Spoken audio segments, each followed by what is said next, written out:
ao turno da tarde do terceiro FAS ADCE Porto Alegre.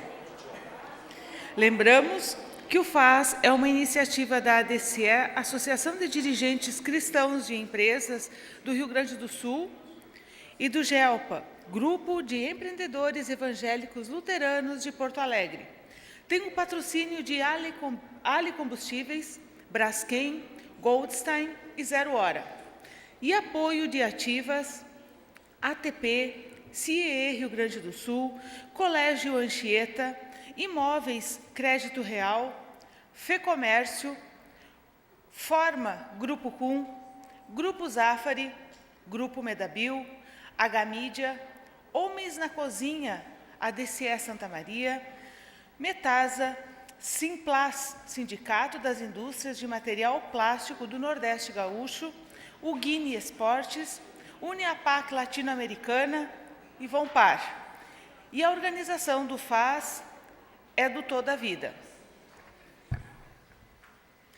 A seguir, teremos a palestra A Sociedade que Vivemos.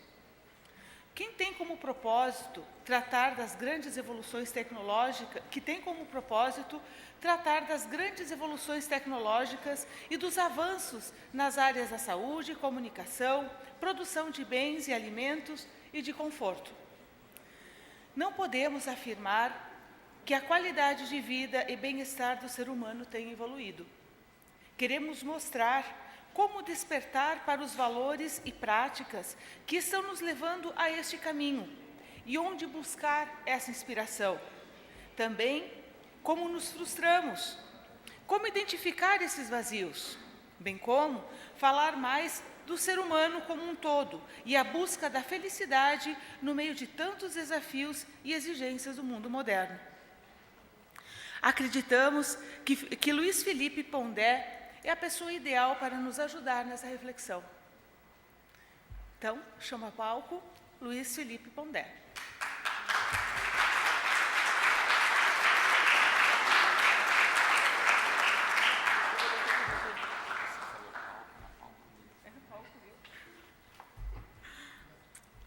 Luiz Felipe Pondé é filósofo, escritor e ensaísta brasileiro de origem judaica. O seu livro, Guia Politicamente Incorreto da Filosofia, é um dos mais vendidos no Brasil, segundo a lista da revista Veja. Começou a carreira na medicina, graduando-se na Universidade Federal da Bahia. Depois, cursou filosofia e fez seu doutorado na Universidade de São Paulo. Recebeu o título de pós-doutor da Universidade de Tel Aviv.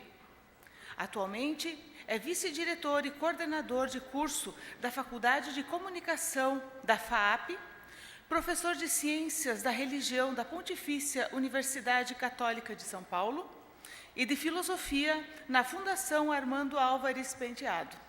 Pondé escreve semanalmente na Folha de São Paulo e é autor de vários livros. Com a palavra, Luiz Felipe Pondé. Boa tarde. Eu, antes de tudo, agradeço o convite para vir aqui conversar com vocês. É sempre um prazer voltar ao Rio Grande do Sul. Eu já estive aqui várias vezes. E, bom, a nossa pauta hoje, como se fala em jornal, é refletir um pouco sobre esse tema da sustentabilidade e a nossa sociedade contemporânea, se é possível, o que significa sustentabilidade. Eu vou, na realidade, partir de duas pontas. Uma primeira tem a ver com uma reflexão sobre o desejo, e aí, sendo o evento organizado por sociedades, igrejas cristãs, eu sei que eu vou estar falando uma coisa que vocês conhecem bem. De alguma forma, eu vou acabar falando de pecado, quando eu estiver falando de desejo, e uma mudança que me parece ocorre na nossa percepção do que seria a relação entre desejo e pecado. Eu acho que isso está intimamente associado ao problema da sustentabilidade.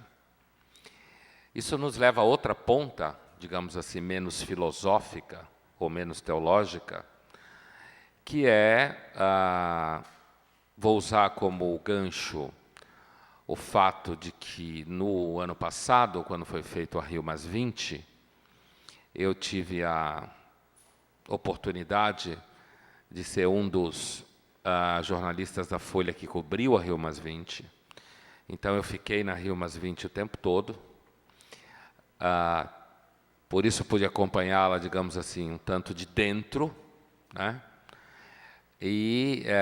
Porque tinha que escrever todo dia sobre ela, para o caderno especial sobre a Rio+20.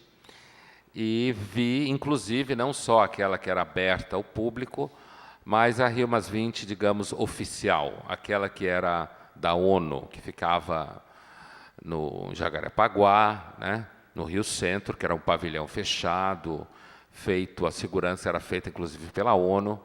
Então, onde estavam as delegações oficiais dos países, chefes de Estado e técnicos. Então, essas são as duas pontas, né? De um lado, uma reflexão mais filosófica, e, de outro lado, uma reflexão mais associada a um tema concreto e cotidiano. E no meio, né, eu pretendo apontar qual seria a dificuldade com a sustentabilidade no mundo contemporâneo. Eu confesso uma coisa,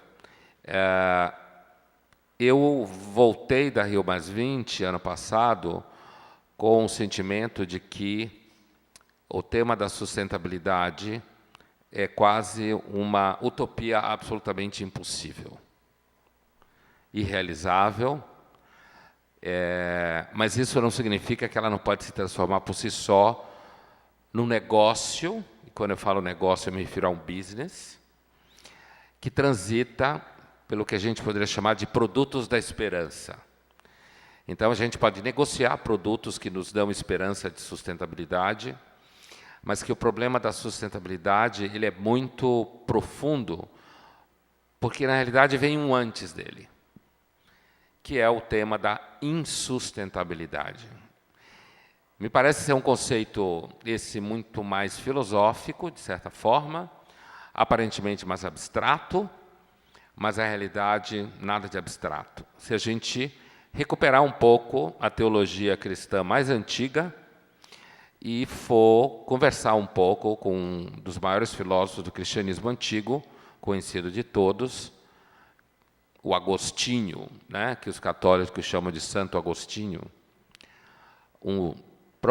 seguramente o maior membro do período chamado patrística, ou seja, os padres fundadores do cristianismo. E aí, partindo dele, o tema da insustentabilidade não tem nada de abstrato, é de concreto. E eu vou dizer por quê. Aí eu vou começar pela ponta concreta, para depois falar do desejo. A Rio+20 ela tinha três Rios+20. Tinha uma primeira, que é essa a qual me referia, que era oficial. Você só entrava com credenciais, né? Se era da delegação, chefe de Estado ou membro oficial da imprensa. E ela é aquela que produziu aquele documento meio elefante branco, gigantesco, né? E era interessante porque teve um evento, inclusive, um dia, numa da delegação do Brasil, as discussões do Brasil eram das mais disputadas, e teve um dia específico lá, que era uma sala, se alguém aqui acompanhou a Rio+20 por dentro, vai lembrar bem o que eu estou dizendo, eram salas onde ficavam delegações, muito nos moldes das comissões do parlamento americano, quando aparece em cinema, que tem uma bancada na frente, com as pessoas que, digamos assim, são aquelas que decidem, que são o oficialato daquela comissão, numa mesa, e, do outro lado, a plateia, né, que participa também. Como naquelas cenas de filmes sobre McCarthy, que tinha aquelas comissões, aparece muito em cinema esse formato. E teve um dia que aconteceu um estresse assim, na plateia, né, nas pessoas que participavam, porque tinha gente demais e pouca cadeira. Então, tinha gente que guardava a cadeira, certo? Tipo para a amiga, para o amigo, e esse amigo, essa amiga estava atrasado, e pessoas ficavam de pé e não podiam sentar porque aquela cadeira estava guardada. E aí teve um dia, especialmente, que uma moça ficou muito brava com isso, e começou a bater boca com uma senhora que estava guardando a cadeira, e rolou um estresse. Como se fala em São Paulo, não sei se aqui vocês usam essa expressão, um barraco. Vocês falam assim aqui também? Rolou um barraco, né? E então o segurança, que a segurança era toda feita pelos seguranças da ONU, então ele queria saber o que estava acontecendo, né? E a solução foi que tinha um sujeito lá, saiu correndo, não, eu vou buscar uma cadeira, eu vou buscar uma cadeira. E aí, para acalmar. Isso é um exemplo de um problema concreto da insustentabilidade. Às vezes a gente imagina que talvez nunca vai existir cadeira suficiente para o número de pessoas que querem se sentar. Se você substituir essa cadeira por objetos de desejo, objetos da necessidade, sejam essas necessidades fisiológicas ou psicológicas, sem entrar em méritos filosóficos, né? Aqueles aqui entre vocês que circulam pela filosofia sabem que a filosofia sempre tentou dizer qual é a necessidade que é necessidade e qual é a necessidade que é necessidade. Então, tipo, não é tanto assim, necessidade, né? Tem um filósofo famoso grego Epicuro que chegou a fazer esse tipo de classificação, né? Comer é uma necessidade, dormir é uma necessidade, fazer sexo é uma necessidade. Acumular bens não é uma necessidade, né? Então, a filosofia tentou classificar o que são necessidades, mas hoje em dia cada um pensa que cada um é cada um, como se fala por aí. Meus alunos falam muito isso. Cada um é cada um. Então, cada cabeça é uma sentença, como os avós deles falavam. E então às vezes fica difícil, o que é necessidade para um, para o outro não é tanto, mas você tem que respeitar o que é necessidade do outro. E é um pouco nesse cenário que eu voltei da Rio +20 bastante, não só eu, bastante cético com relação a alguma grande solução para o problema da sustentabilidade. Eu estou falando aí no âmbito oficial, né? Estou dando exemplo do que aconteceu no âmbito oficial. Inclusive porque as tentativas oficiais, os documentos, ou eles acabam virando uma espécie de documento que depois você guarda numa gaveta e ninguém mais sabe do que foi feito daquilo, para contemplar todos os desejos, um agostiniano diria, todas as concupiscências das nações e dos países e das pessoas. E aí uma coisa que eu me lembrava muito quando eu estava lá dentro é assim, aquela ideia que o filósofo do século XVIII, Pascal, que era um agostiniano, usa para se referir à compreensão de sociedade que o Agostinho tem. A sociedade é um contrato de concupiscências. Quer dizer, você tem que fazer milhares de acordos para pôr todas as concupiscências em equilíbrio uma com a outra. É claro, hoje a gente não pensa em termos de concupiscência, hoje a gente pensa em termos de que os desejos que as pessoas têm são desejos como são legítimos. Deixa eu tirar o som do bicho aqui, que eu esqueci ligado. Espera aí. Então, assim,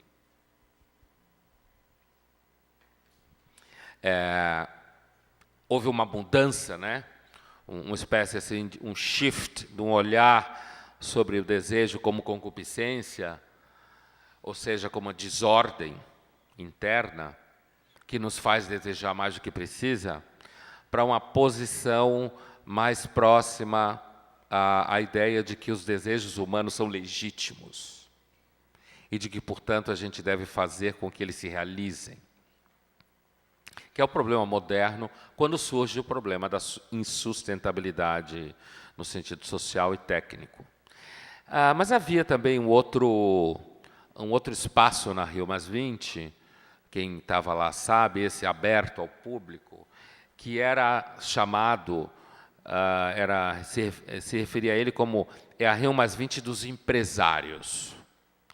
Então, era financiado bastante pela Fundação Roberto Marinho, ficava lá no Forte de Copacabana, e era onde aconteciam algumas discussões, onde você tinha especialistas em ecologia, seja os crentes ou os ecochatos e os ecocéticos, todo esse universo que se falava, e tinha também empresários. Eu, pessoalmente, achei que essa Rio+20 era a mais interessante das três, porque era onde, de fato, aconteciam discussões um pouco mais abertas, mas, ao mesmo tempo, organizadas, né?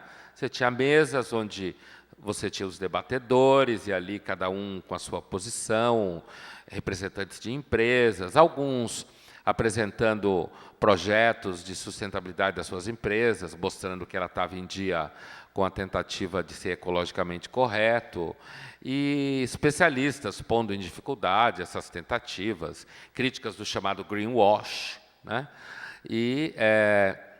Mas foi interessante porque lá, na realidade, é onde a gente via, onde para mim ficou muito claro, que o problema é a insustentabilidade, não a sustentabilidade.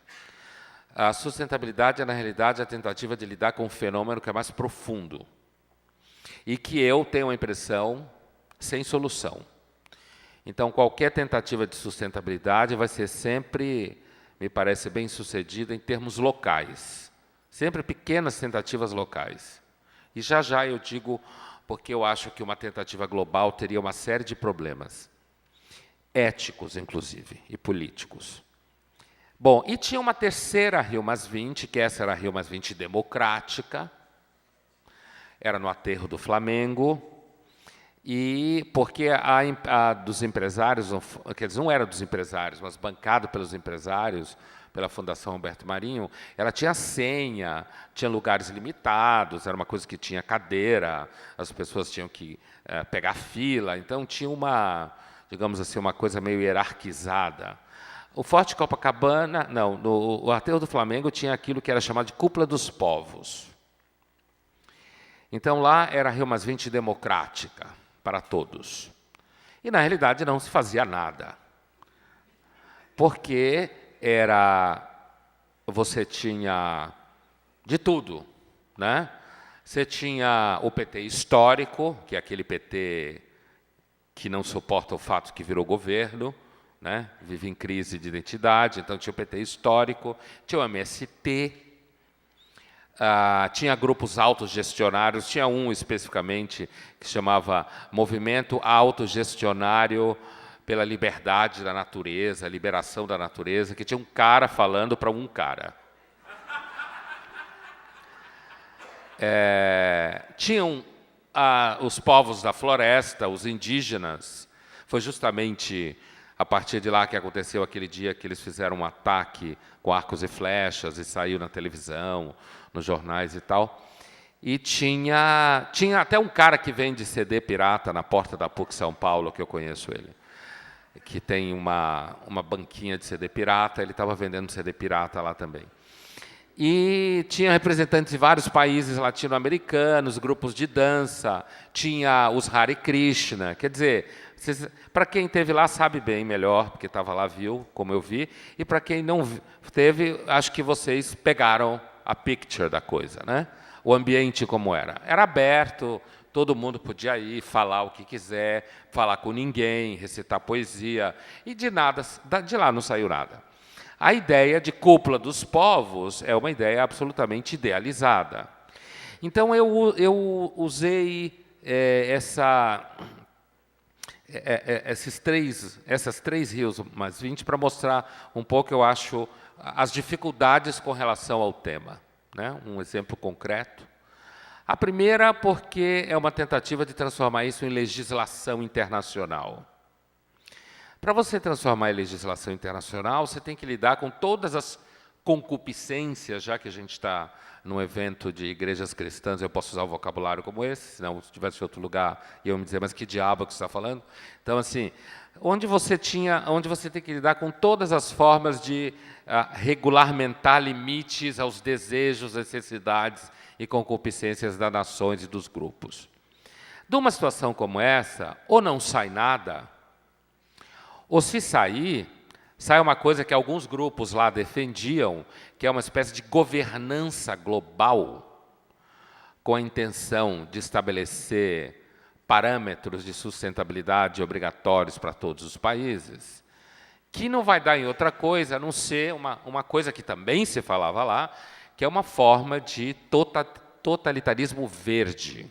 Ou seja, toda governança global, a governança global ela tem que ser meio frouxa ou ela vai virar totalitária, né?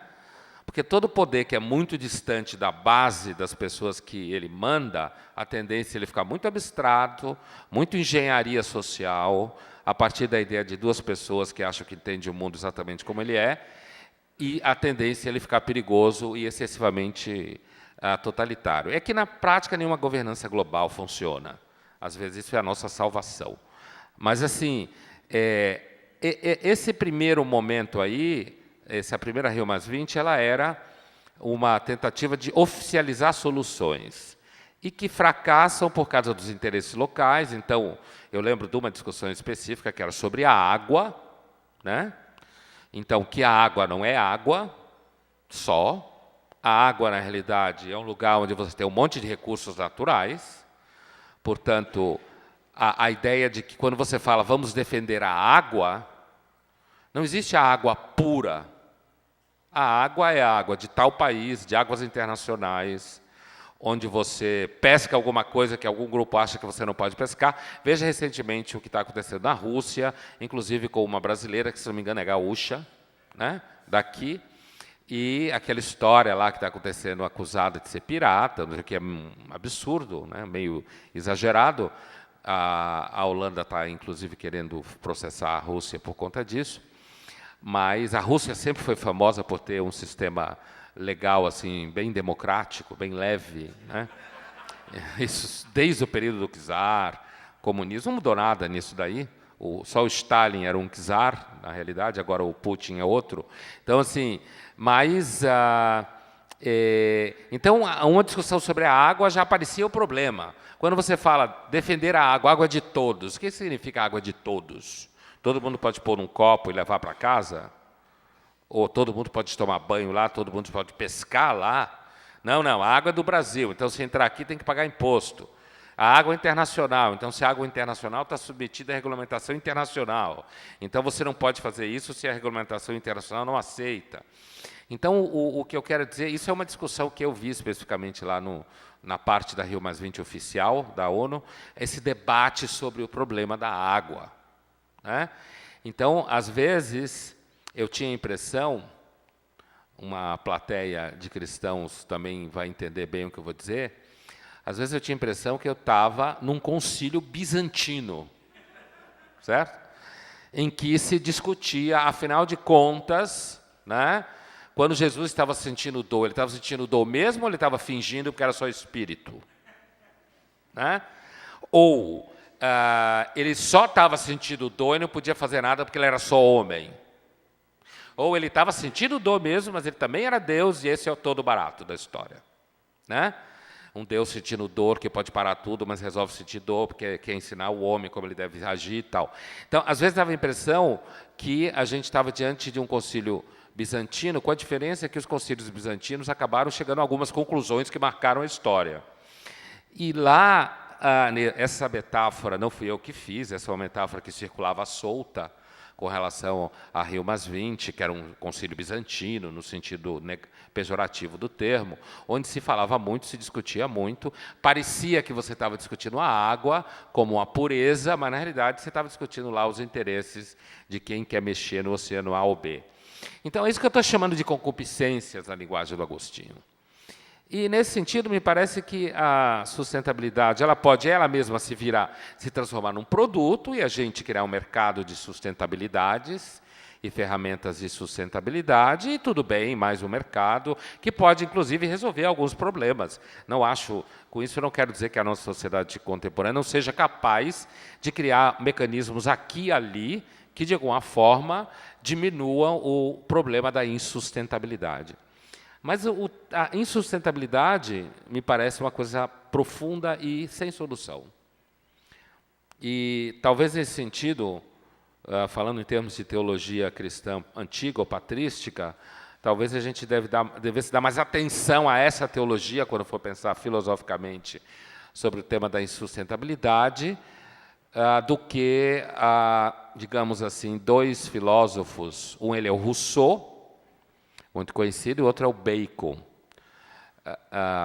Do que a gente deveria, talvez, dar um pouco mais de atenção. Agora eu vou para o lado mais filosófico da coisa, dar um pouco mais de atenção ao que a patrística cristã discutia, né, no início da era cristã, acerca do tema do desejo, da vontade. Eu não estou fazendo muita diferença entre desejo e vontade aqui, tá? Desejo como uma coisa mais impulsiva e vontade como impulso sob domínio da moral. Não estou muito fazendo essa diferença.